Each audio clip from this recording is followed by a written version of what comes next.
நான் ஒரு பேராசிரியைங்க, ப்ரொஃபஸர். குழந்தைங்களுக்கு ஒரு பேரண்ட்டாக நம்ம தரமான கல்வியை தர்றது ரொம்ப முக்கியம். குழந்தைங்களுக்கு படிப்பு ரொம்ப முக்கியம். ஆனால் படிப்பு மட்டும்தான் என் குழந்தைக்கு முக்கியம் அப்படின்னு நினைக்கிற பேரண்ட்டாக இருந்தீங்கன்னா இந்த வீடியோ நீங்கள் கண்டிப்பாக பார்க்கணும். நம்ம குழந்தைங்களுக்கான கேரியர் சாய்ஸ் பற்றி ஒரு கிளியரான பெர்ஸ்பெக்டிவாக ஒரு அகடமிஷியனாகவும் இதில் நான் உங்களுக்கு முன்வைக்க விரும்புகிறேன். அதாவது ஒவ்வொரு குழந்தைக்கும் இங்கே நிறைய தனித்திறமை இருக்குங்க. நேற்று நான் என் ஹஸ்பண்டோட அண்ணன் வீட்டுக்கு திண்டுக்கலுக்கு போயிருந்தேன்னு சொன்னேன்ல. ஸோ இதுதான் அவரோட குடும்பம். அவரோட அண்ணாவோட ஃபேமிலி, 2 பசங்க, மருமக, ஒய்ஃப் எல்லாமே. ஸோ இவரோட அண்ணன் வந்து கிட்டத்தட்ட பாஸ்ட் 3 டிகேட்ஸ் கடந்த 30 வருஷமாக அவருக்கு எல்லாமே மியூசிக் தாங்க. திண்டுக்கல்லில் வந்து மியூசிக் ஸ்கூல் நடத்துகிறாரு. அதே மாதிரி நிறைய ஸ்கூல்ஸில் மியூசிக் டீச்சராக இருக்கார். ஓனாக அவங்க ஒரு ஆர்கெஸ்ட்ராவெல்லாம் ஓன் பண்ணுறாங்க. ஸோ அவருக்கு 2 பசங்க. இப்போ மூத்த பையன் வந்து டிவிஎஸ் ஸ்கூலில் வந்து பெர்மனன்ட் மியூசிக் டீச்சராக இருக்கான். அதே மாதிரி நிறைய ஸ்கூல்ஸ்லேயும் மகாத்மா மாதிரி பெரிய ஸ்கூல்ஸ்லேயுமே மியூசிக் கிளாஸஸ் ரெகுலராக எடுக்கிறான். மதுரையில் பெரிய பெரிய விவிஐபிஸோட குழந்தைங்களுக்கு அவன் ஹோம் டியூஷன்ஸ் எடுத்துகிட்டு இருக்கான். 2வது பையன் வந்து ஃபேமஸ் தமிழ் சேனல்னு ஜீ தமிழ் இருக்கு இல்லையா, ஸோ அதில் இருக்க அந்த சரிகமாப்பா ப்ரோக்ராமில் வந்து கிட்டாரிஸ்ட்.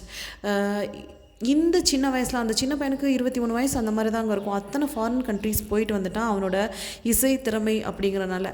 அதே மாதிரி நிறைய மியூசிக் செலிப்ரிட்டிஸோட ரெகுலராக அவங்களோட குட்வில்லையும் இருக்கான். ஸோ இதுக்கெல்லாம் காரணம் அப்படின்னு பார்த்தோம்னா எங்கள் மச்சான். அவர் வந்து அவரோட அந்த மியூசிக் மேலே இருக்க ஆர்வம் அந்த குழந்தைங்களை வந்து சரியாக சேனலைஸ் பண்ணி அதில் கொண்டு வந்தது, அந்த குழந்தைங்களும் அதை பயன்படுத்திக்கிட்டது அப்படின்னு சொல்லலாம். இப்போது நம்ம வந்து ஒரே மனநிலையில் ஓடுறோம். இப்போ இன்ஜினியரிங் தான் ரைட் டிகிரி அப்படின்னு நினைக்கிறோம். இன்ஜினியரிங் முடிச்சுட்டு இங்கே நிறைய பேர் வேலை இல்லாமல் இருக்காங்க. இன்ஜினியரிங் ஹையஸ்ட் டிகிரி தான். ஆனால் எந்த ஒரு வேலையில் அதிகமான சப்ளையும் கம்மியான டிமாண்டும் இருக்கும் அந்த துறையில் வேலைவாய்ப்பு பெறது ரொம்ப கஷ்டம். ஆனால் சில துறைகளில் ஆட்களுக்கான தேவை அதிகமாக இருக்கும். அப்படி சில துறைகள்னு பார்த்தோம்னா டூரிசம் இன்றைக்கி பூம் ஆகிட்டுருக்கு. அதே மாதிரி மருத்துவத்துறை, நாளுக்கு நாள் வியாதிகளில் மக்கள் கஷ்டப்படுறாங்க. ஸோ மருத்துவத்துறையில் வேலை வாய்ப்பு அதிகமாக தேவைப்படுது. அது மாதிரி ஒரு இண்டஸ்ட்ரி தாங்க என்டர்டெயின்மெண்ட் இண்டஸ்ட்ரியும். ஸோ இனி வர காலத்தில் மியூசிஷியன்ஸு, ஏன்னா மக்கள் வந்து அவ்வளோ ஸ்ட்ரெஸ்ஸில் இருக்காங்க. ஸோ இந்த மாதிரி துறைகளுக்கான தேவைகள் பிற்காலத்தில் அதிகமாக இருக்கும் அப்படின்னு சொல்லலாம். ஸோ இது மியூசிக் தான் அப்படின்னு நான் சொல்ல வரல. உங்கள் குழந்தை வந்து நல்லா பெயிண்ட் பண்ணலாம், ஸ்போர்ட்ஸில் அதுக்கு நிறைய ஆர்வம் இருக்கலாம், செஸ்ஸில் ஆர்வம் இருக்கலாம், பரதநாட்டியத்தில் ஆர்வம் இருக்கலாம். இந்த மாதிரி விஷயத்தையும் உங்கள் குழந்தைங்க பிடிச்சிருக்குன்னா தயவுசெய்து அதை நர்ச்சர் பண்ணுங்கள். இப்போ என்னோட பாப்பா வந்து ஹோம் ஸ்கூலிங் தான் படிக்கிறா. அவள் மியூசிக்கை தான் ஒரு கேரியர் சாய்ஸாக எடுக்கணும்னு சொன்னான். ஸோ அப்போ நிறைய பேர் கேட்டாங்க, என்னது மியூசிக்கா அப்படின்னு கேட்டாங்க. ஸோ அவங்களுக்கு எல்லாமே நான் சொல்கிறேன், நம்ம குழந்தைங்களோட தனித்திறமையை அதை வந்து நல்லா அவங்களுக்கு அதை நர்ச்சர் பண்ணி அவங்கள அதில் கொண்டு வரப்போ சில நேரங்கள் அவங்க ஒரு சாதனையாளராக கூட எமர்ஜ் ஆகலாம். ஸோ இந்த வீடியோ பார்க்குறப்ப தயவுசெய்து உங்கள் குழந்தைங்களுக்கு இருக்க அந்த மாதிரி ஒரு டேலண்ட்டை வந்து நீங்கள் ஊக்கப்படுத்துங்க. இவங்க வந்து திண்டுக்கல்லில் நிறைய மியூசிக் கிளாஸ் எடுக்கிறாங்க. அதே மாதிரி மதுரையிலையுமே எடுப்பாங்க. ஸோ நான் டிஸ்கிரிப்ஷனில் அவங்க நம்பர் தரேன். ஏன்னா அவங்க வீட்டில் எல்லாருமே மியூசிக் டீச்சர்ஸ் தான்.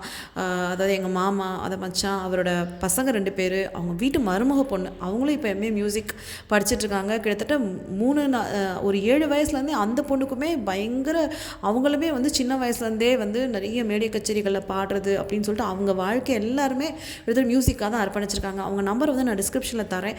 தேவைப்படுறாங்க மியூசிக் டியூஷன்ஸுக்கு பயன்படுத்திக்கோங்க. ஸோ இந்த வீடியோ பதிவிடுறதோட நோக்கம் என்னென்னா, உங்கள் குழந்தைங்களுக்கு இந்த மாதிரி ஒரு டேலண்ட் இருந்தால் கண்டிப்பாக அதில் அவங்கள சப்போர்ட் பண்ணுங்கள். Thanks for வாட்சிங்க. சப்ஸ்கிரைப் பண்ணுங்கள், தொடர்ந்து சப்போர்ட் பண்ணுங்கள். தேங்க்யூ.